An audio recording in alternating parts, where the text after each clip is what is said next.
Magandang araw po sa ating lahat, lalo na sa aking kapwa kabataan. Madalas nating maririnig ang salitang subukan mo lang. Dalawang simpleng salita, ngunit maaaring sumira sa mga pangarap na matagal na nating binuo. Ang droga ay hindi solusyon sa problema.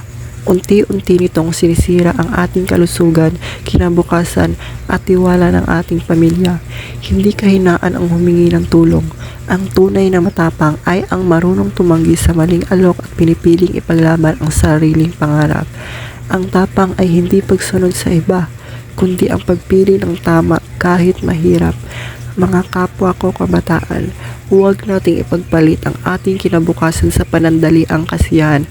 Tandaan natin, ang kinabukasan ay nabubuo sa araw-araw na pagpili ng tama.